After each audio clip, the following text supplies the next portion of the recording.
চোর হওয়ার জন্য যোগ্যতা লাগে না, সৎ হওয়ার জন্য যোগ্যতা লাগে। সৎ হওয়ার জন্য মেরুদণ্ড শক্ত থাকতে হয়, হিম্মত থাকতে হয়, সৎসাহস থাকতে হয়। বাবাকে বলতে হয়, বাবা আমি চুরি করব না। তুমি অসন্তুষ্ট থাকতে পারো, বাবা আমি 2 নম্বর জিনিস তোমাকে খাওয়াবো না। আমাকে অন্যদের উদাহরণ দিবা না, আমাকে সৎ মানুষের উদাহরণ দাও। যুবকরা বলা যাবে না বাবাকে ইনশাআল্লাহ? বেয়াদবি করা ছাড়া সুন্দরভাবে বলা যাবে না। কিন্তু মুশকিল কি জানেন? আমার কথা শুনলে আপনার কপালে দুঃখ আছে। দুঃখ কি বলবো? দুঃখ হলো বিয়ে করার জন্য বউ পাবেন না। আরে বউ পাওয়া তো পরের কথা, নিজের মা বাবার কাছেও বিল পাবেন না। মা বাবা দেখবেন খুশি না, বলবে যে কি একটা ছেলে আমার, কি যে চাকরি করে।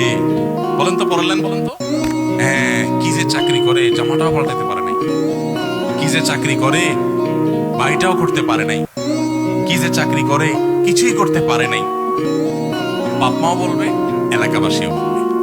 এবং শুধু এটুকু বললে হয়তো, এক একটা আলপিন দিয়ে খোঁচা দিয়ে বলবে কি জানেন, এই যে অমুকের ছেলে এক লগে চাকরি করছে, কত কিছু করে ফেলছে, হ্যাঁ বাড়ি 2 তলা জায়গায় 3 তলা করে ফেলছে, শহরে জমি রাখছে, দোকান রাখছে, কত কিছু করছে, মাশাআল্লাহ কি সুন্দর চকচকা গায়েত করে চলে আসে। আর আমার ছেলেটা কি যে করে আল্লাহ জানে। আছে না নাই?